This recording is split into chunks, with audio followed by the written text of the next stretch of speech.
You ever notice how your mind never shuts up? You're trying to sleep and suddenly, boom! It's 3 a.m. and your brain is replaying that embarrassing thing you said 5 years ago.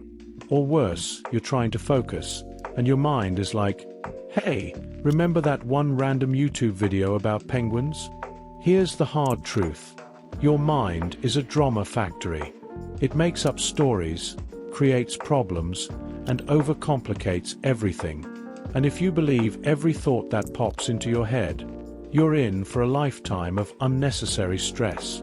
Now, don't get me wrong. The mind is useful. It helps us analyze, plan, and make decisions. But the problem? It also tricks us, creates doubts, and feeds our fears. The Bhagavad Gita says, "For one who has conquered the mind is the best of friends. But for one who has failed to do so, the mind will remain the greatest enemy." In simple terms, your mind can either be your ally or your worst nightmare. The choice is yours. Think about this. Your mind changes its opinion every 5 minutes. One moment, you're motivated to hit the gym. The next, your mind convinces you that resting on the couch is the smarter choice. If you always listen to your mind, you'll live in a loop of contradictions. Ever tried meditating? The moment you sit down, your mind suddenly remembers everything. Your to-do list, that weird smell from the kitchen, and whether giraffes have vocal cords. This is proof that your mind is not always working for you. Sometimes, it just enjoys keeping you distracted. Your mind is an overactive storyteller. It takes neutral situations and turns them into full-blown disasters. A friend doesn't text you back. They must hate me. You make a tiny mistake at work. I'm probably getting fired.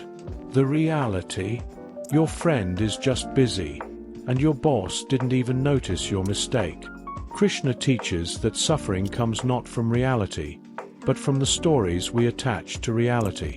The problem is never the situation. It's what your mind says about the situation. Let's break this down further. Your mind has a habit of exaggerating pain and minimizing joy. If you have a great day but one minor inconvenience, what does your mind focus on? The inconvenience. It's like having a beautiful painting but staring at the one tiny scratch on the frame. Another trick. The mind loves the past and the future but avoids the present. It wants you to regret things that already happened or stress about things that haven't. Meanwhile, the only moment that actually exists, the present, is ignored.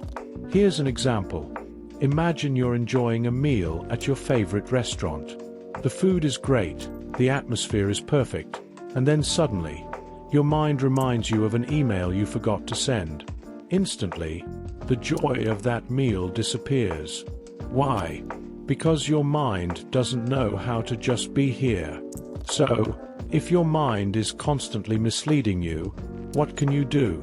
First, observe it. Just because your mind says something doesn't mean it's true. Imagine your thoughts as notifications on your phone. You don't have to open every single one. Most thoughts are just spam. Second, detach from your thoughts. You are not your mind.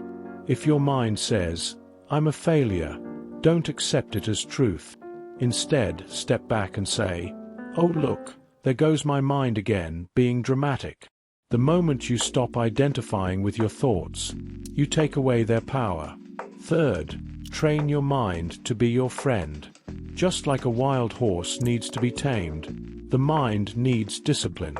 Meditation, self-inquiry, and mindfulness. These aren't just trendy words. They are weapons against the chaos of the mind. And finally, question your thoughts. When your mind says, "I can't do this," ask, "Is that really true?" Most of the time, you'll find that your mind is just creating unnecessary fear. One of the greatest lessons in the Bhagavad Gita is detachment. Not just from material things, but from the constant noise of the mind. Krishna tells Arjuna, A person who is not disturbed by happiness and distress, and is steady in both, is certainly eligible for liberation. This means that true peace comes when you are no longer controlled by the ups and downs created by your mind. Think of it like watching clouds in the sky. Thoughts come and go like clouds, but you are the sky. The clouds don't define you, and neither do your thoughts. When you stop reacting to every passing cloud, you finally experience the vast, open sky of peace. So the next time your mind tells you something stressful, ask yourself, is this actually true, or is my mind just making noise? Because here's the secret. Peace isn't about controlling your thoughts. It's about not letting your thoughts control you. If this resonated with you, you know what to do. Like, subscribe, and let's keep diving deeper into the mysteries of the mind. See you in the next one.